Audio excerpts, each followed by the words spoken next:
clink of silverware and the low hum of lunch hour chatter filled the upscale bistro nestled in the heart of Manhattan. Waiters in crisp uniforms weaved gracefully between tables, balancing trays of wine glasses and artisanal dishes. Asterisk at table 12, near the window. A man in a tailored navy suit sat with a Bluetooth earpiece and a Rolex that flashed each time he raised his hand.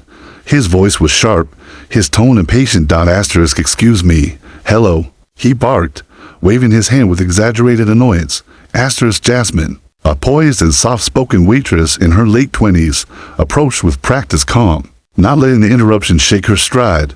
She carried a small notepad and a smile, the kind that had weathered dozens of entitled customers before. Asterisk, yes, sir, she said politely. Asterisk, you call this service?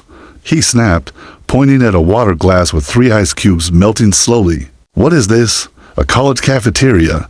I said extra ice. You people can't follow basic instructions. Asterisk, the surrounding tables quieted slightly. A couple at the next table exchanged glances. Jasmine held her posture.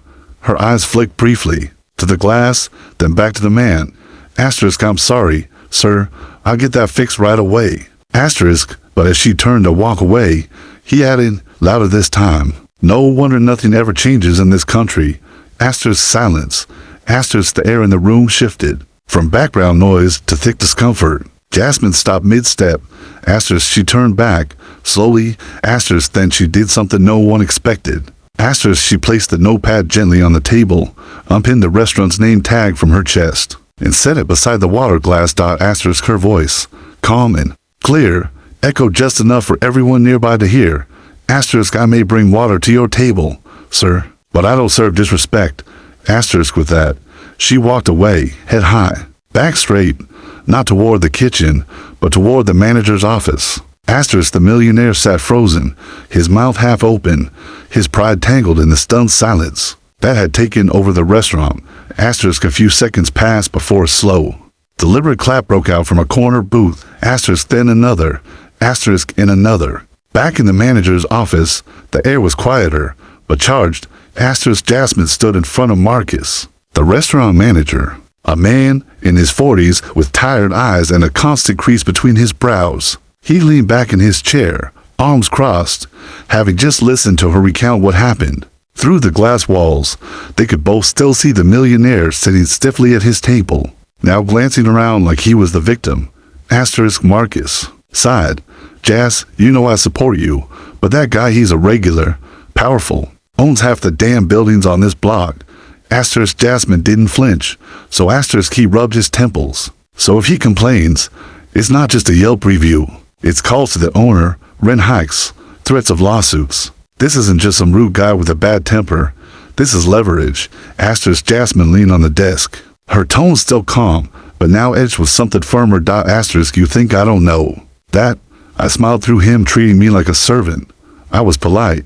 I gave him every chance to show decency, and when he didn't, I drew the line. That's not insubordination, Marcus. That's self-respect. Asterisk, Marcus looked at her, saying nothing for a moment. Then he sighed again and stood up, walking over to the office window. Outside, a couple of customers were glancing toward the office, clearly still murmuring about what had just happened. One waitress walked past with a grin and a thumbs up aimed discreetly in Jasmine's direction. Asterisk, you've got half the staff ready to nominate you for president right now, Marcus muttered. Asterisk, I didn't do it for that. Jasmine replied. I did it because people like him count on us being too scared to speak up. Asterisk, he turned back to face her, arms crossed, the tension in his jaw softening slightly. Asterisk, you know, he said, quieter now, you could have just walked out, but you didn't. You walked in here. Asterisk, because I like my job, she replied, and I believe I shouldn't have to leave it just because someone with money thinks he can buy his way out of basic decency. Asterisk, they stood in silence for a beat. Asterisk, finally, Marcus nodded, slowly. Asterisk, all right, he said, let me handle him. Asterisk, Jasmine arched an eyebrow. Seriously, asterisk, you stood your ground. I can do the same. Asterisk, she gave a small smile, real this time. Asterisk, thanks. Asterisk, Marcus walked to the office door and opened it halfway. Before he left, he looked back at her. Asterisk, don't go anywhere. I might need backup. Asterisk, Jasmine chuckled. You know where to find Meet asterisk as the door shut behind him. She leaned back slightly against the desk. Her hands still trembled a little, but not from fear, from release. Asterisk for the first time in a long time. She felt like she owned her space. Asterisk, and she wasn't going to give it up. Asterisk Marcus stepped out of the office and adjusted the cuffs of his sleeves as he walked across the dining room. The restaurant had returned to a low hum of conversation, but I still followed him as he made his way to table 12. Asterisk the millionaire didn't even bother to look up as Marcus approached. He was scrolling through his phone, the edge of his mouth tight with irritation. A half-full glass of wine stood untouched beside his plate. Asterisk Marcus stopped at the table, planting his feet firmly. "Mr. Densmore." Asterisk the man glanced up, recognition flickering across his face. "About time," he muttered. "I'd like to file a formal complaint against that waitress. Absolutely unacceptable behavior." Asterisk Marcus didn't blink. "I already spoke with her, and I'll be honest, she handled herself with more grace than most would have." Considering the circumstances, Asterisk Densmore set his phone down, finally giving his full attention. "Excuse me," Asterisk, "you berated her over a glass of ice." Made a racially charged comment loud enough for multiple tables to hear, and expected her to smile and thank you for the privilege. Asterisk Densmore leaned back in his chair, clearly taken aback. "You do realize who I am, don't you?" Asterisk, "I do.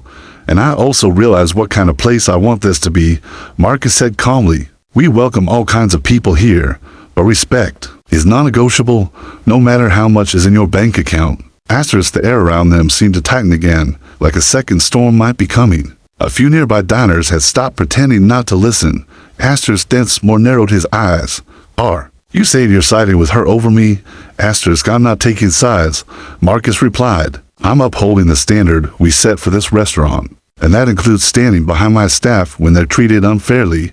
Asterisk Densmore scoffed. "You just lost a very important client." Asterisk Marcus didn't flinch. "Then I guess that's the cost of doing the right thing." Asterisk for a moment. Densmore just stared at him, stunned into silence.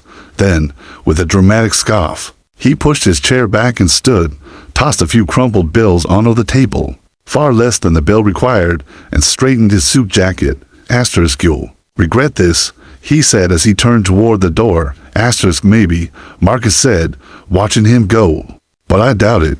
Asterisk, the heavy door swung closed behind the millionaire, and the room stayed still. Asterisk, then, as if on cue, a few patrons began to clap.